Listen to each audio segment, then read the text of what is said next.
Hello everyone, welcome back to my channel. और मैं लक्ष्मी फिर से आई हूँ आपके सामने आज एक नई रेसिपी लेके। तो आज मैं कोई रेसिपी नहीं बनाऊंगी, आज हम सीखेंगे कि हलवाई लोग बेसन के लड्डू और माठे कैसे बनाते हैं। तो चलिए देखते हैं कि ये लोग क्या कर रहे हैं।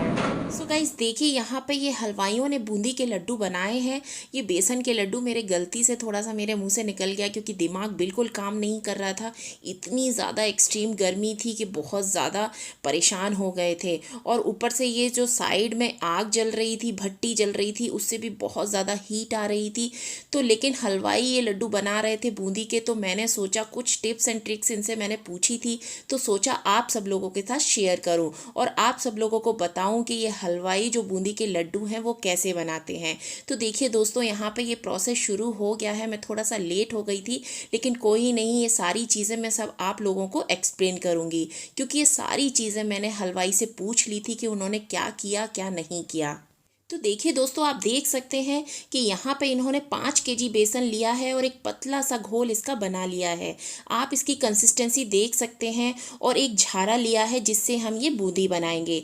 तो आज हम मोतीचूर का लड्डू बनाएंगे। बहुत ही बारीक बूंदी हम इससे छानेंगे, इसीलिए जो झारा लिया है वो हमने बारीक वाला लिया है। और इसीलिए जो इसका बैटर है वो बहुत ही पतला हम घोलेंगे, जिससे जो हमारी बूंदी है वो प्रॉपर इसमें से निकल सके। तो देखिए, इस तरीके का झारा आप देख सकते हैं। जो जो ये वॉश कर रहे हैं ना, इसी तरीके का झारे से ये लड्डू बनेंगे। वैसे कई और भी ट्रिक होती हैं, अगर आपके पास ये झारा नहीं है तो आप बिना झारे के भी मोतीचूर का लड्डू, ये बूंदी का लड्डू बना सकते हैं। वो आगे मैं खुद से ये रेसिपी आपके साथ शेयर करूंगी कि बिना झारे के आप मोतीचूर का लड्डू कैसे बनाएंगे। लेकिन ये जो हलवाई हैं वो इसी झारे से बनाते हैं क्योंकि ढेर सारे लड्डू इनको बनाने होते हैं। तो आप देख सकते हैं किस तरीके की बूंदी हमारी बन गई है। तो चलिए मैं बताती हूँ, छोटी छोटी चीज़ आपके साथ एक्सप्लेन करूँगी। जो भी चीज़ें मैंने हलवाई से पूछी थी तो वही सारी चीज़ें। तो देखिए, फर्स्ट ऑफ ऑल आप बैटर की कंसिस्टेंसी देख लीजिए और इस तरीके से झारे के आप ऊपर आप थोड़ा थोड़ा ये बैटर डालते जाइए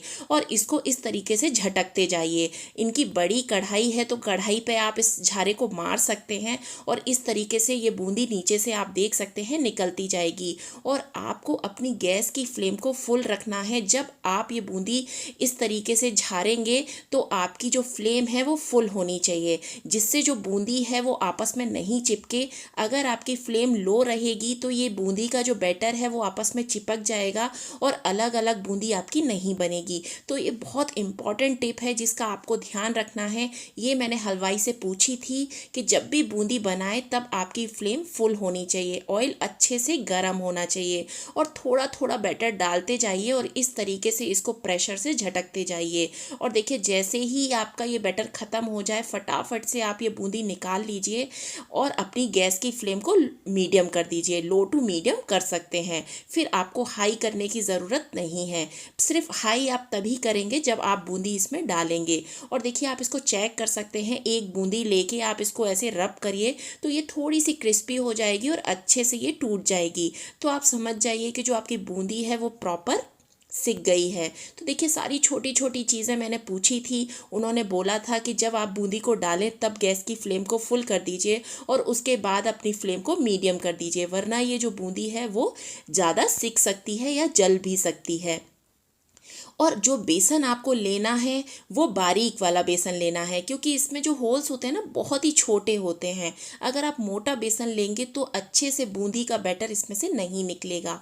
और देखिए, थोड़ा थोड़ा बैटर इसमें डालते जाइए, एकदम से मत डालिए वरना वो प्रॉपर नहीं निकलेगा। और इस तरीके से तो ये छोटा झारा भी बारीक बूंदी का आता है, आपको ऑनलाइन ईजीली मिल जाएगा, अमेज़ॉन पे कहीं भी आप देख सकते हैं। और इस तरीके से कढ़ाई हमारे घर पे बड़ी तो नहीं होती, छोटी कढ़ाई होती है, तो आप साइड में कोई भी एक 5 केजी का डिब्बा रख सकते हैं। जो बड़े बड़े कंटेनर घर में होते हैं वो कढ़ाई के बगल में रख सकते हैं और उसके ऊपर एक कपड़ा रख लीजिए और उस कपड़े पे इस तरीके से झारे को मारते जाइए कढ़ाई के ऊपर और वो अच्छे से बूंदी हमारी निकल जाएगी। और देखिए, आप देख सकते हैं कि यहाँ माठे की भी तैयारी हो रही है। वो रेसिपी मैंने आप सब लोगों के साथ शेयर नहीं की क्योंकि वीडियो बहुत ज़्यादा लंबा हो रहा था। और सारे बच्चे यहाँ इंजॉय कर रहे हैं, बहुत ही बढ़िया लग रहा है। है, बस थोड़ी सी गर्मी है, लेकिन बच्चों को गर्मी कहाँ लगती है। तो देखिए यहाँ एक चीज़ का आपको और ध्यान रखना है कि जब भी झारे से आप ये बूंदी निकालेंगे तो एक बार के बाद ये झारे को अच्छे से वॉश कर लीजिए,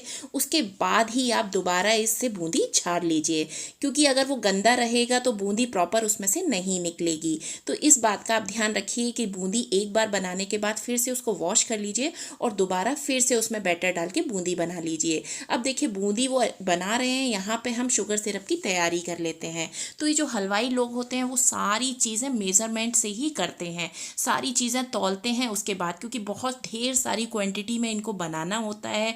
अगर थोड़ी भी मिस्टेक इधर उधर हुई, थोड़ा भी मीठा ज़्यादा हुआ या कम हुआ तो इनकी चीज़ें ख़राब हो सकती हैं और इनको सारी चीज़ें परफेक्ट बनानी होती हैं।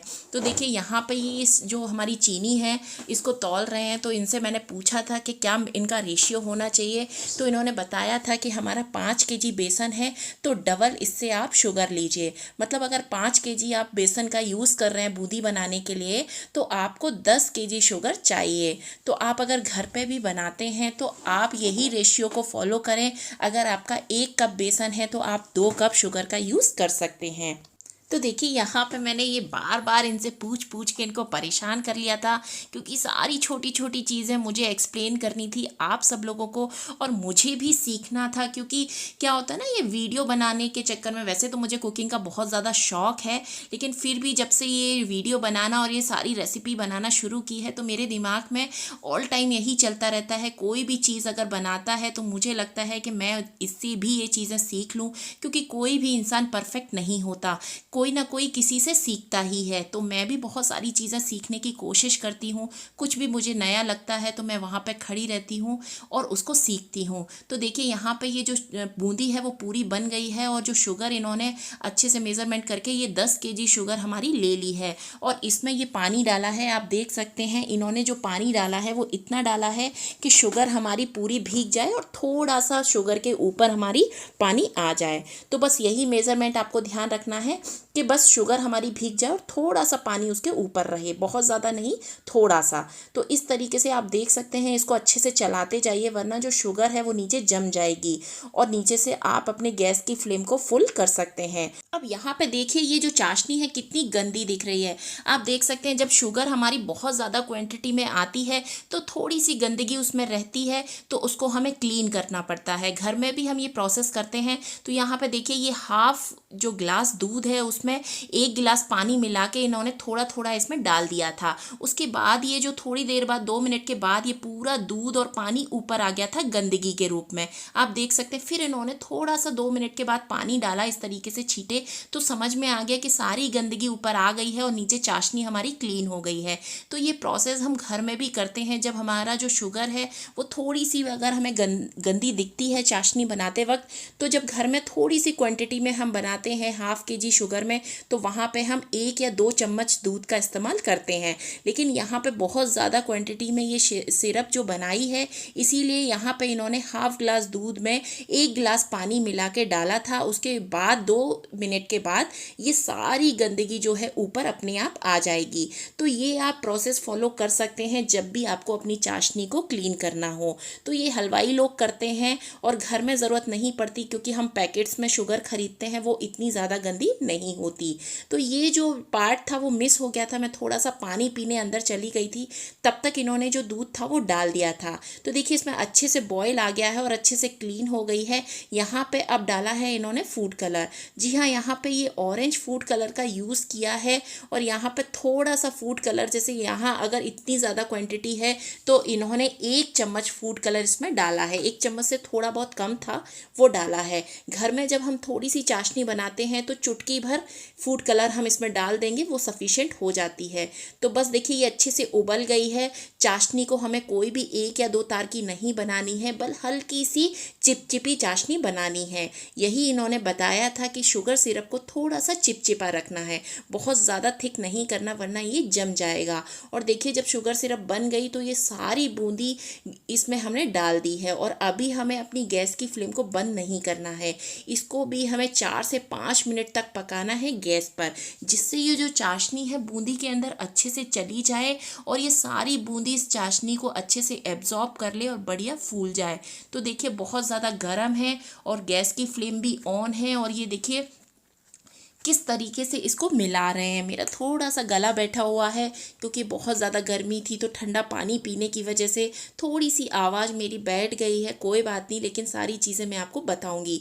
अब यहाँ पे देखिए इन्होंने थोड़ा से पानी के छींटे मारे हैं, तो मैंने इन्होंने पूछा था कि ये छींटे इन्होंने क्यों मारे हैं, क्योंकि इनको ऐसा लग रहा था कि चाशनी थोड़ी सी ज़्यादा पक गई है, तो इसीलिए छींटे मारे हैं, जिससे ये जो बूंदी है आपस में जमे ना, अलग अलग हो जाए। तो हल्का सा छींटा इन्होंने मार के देखा था और इन्होंने चेक किया था कि हल्का सा चिपचिपापन है और परफेक्ट ये जो हमारी बूंदी है वो फूल गई है। यहाँ पे इन्होंने जो फ्लेम है अपनी वो बंद कर दी है। बस 4 से 5 मिनट इसको अच्छे से मिलाना है, फ्लेम पे बहुत ज़्यादा इसको नहीं पकाना। अब देखिए ये जो फ्लेम बंद करने के बाद अच्छे से ये जो बूंदी टच करके देखी, सॉफ्ट हो गई है, अंदर इसके चाशनी चली गई है। अब ये थोड़े टाइम के बाद जब ये हल्की सी ठंडी होगी ना, तो ये और ज़्यादा पूरी तरीके से एब्जॉर्ब कर लेगी ये चाशनी को। अब ये साइड में इन्होंने रख दिया है और इसको ढककर इसको रख देंगे रेस्ट करने के लिए 10 से 15 मिनट के लिए, जिससे ये जो चाशनी है पूरी तरीके से इसके अंदर चली जाए। तो यही छोटे छोटे टिप्स हैं जो कि हमें फॉलो करने होते हैं। तो देखिए यहाँ से 15 से 20 मिनट हो गई है। अब इन्होंने ये खोल दिया है और इसको चेक किया है, तो हमारी सारी चाशनी अच्छे से एब्जॉर्ब हो गई थी। तो एक बड़ी रात में इन्होंने इसको फैला दिया है जिससे ये थोड़ी सी ठंडी हो जाए। अब यहाँ पे डाले हैं इन्होंने ये मस्क मेलन सीड। जी हाँ, ये खरबूजे के बीज इसमें डाले हैं, क्योंकि जो मार्केट में लड्डू मिलता है ना बूंदी का, तो उसमें कोई भी ड्राई फ्रूट्स नहीं होते, लेकिन ये खरबूजे के बीज ज़रूर होते हैं। बस यही अच्छे लगते हैं और कोई भी ड्राई फ्रूट्स बूंदी के लड्डू में मज़ा नहीं आता। तो इस तरीके से इन्होंने ऊपर से डाल दिए हैं। अगर आप थोड़ी क्वान्टिटी में बना रहे हैं उस हिसाब से डाल लीजिए। और अच्छे से ये ठंडा हो गया है, बहुत ज़्यादा ठंडा नहीं करना आपको, वरना प्रॉपर लड्डू नहीं बनेंगे। लेकिन इतना ठंडा हो जाए कि जब आप इसको पकड़ें तो इस तरीके से प्रॉपर लड्डू बन जाए। तो देखिए सेंटर में इन्होंने ये पानी डाला है, क्योंकि जब आपके कोई भी लड्डू आप बनाते हैं, ये चाशनी वाले जब कोई लड्डू बनाते हैं, तो इन्होंने बताया था कि पानी टच करके इस तरीके से हाथों को गीला करके लड्डू बनाएंगे तो बूंदी जो है वो आपके हाथों में नहीं चिपकेगी और प्रॉपर लड्डू बनेगा। तो देखिए यहाँ मैंने भी बनाए थे और मुझे भी शौक लग रहा था, जिस तरीके से ये दोनों हाथों से लड्डू बना रहे थे, मुझे भी लग रहा था कि मैं भी ये दोनों हाथों का यूज़ करके लड्डू बनाऊं, और एकदम परफेक्ट बने थे, बहुत ही बढ़िया। और अगर आपको ये वीडियो मेरा थोड़ा सा भी इन्फॉर्मेटिव लगा हो तो प्लीज़ फटाफट से इसको लाइक शेयर कर दीजिए, सब्सक्राइब कर दीजिए और बेल आइकन को दबाना बिल्कुल मत भूलिएगा, जिससे जो भी फ्यूचर नोटिफिकेशन है वो आपको ज़रूर मिलेगा। तो चलिए फिर से मिलेंगे एक नई रेसिपी के साथ, तब तक के लिए आप ढेर सारा अपना ध्यान रखिए। Bye bye.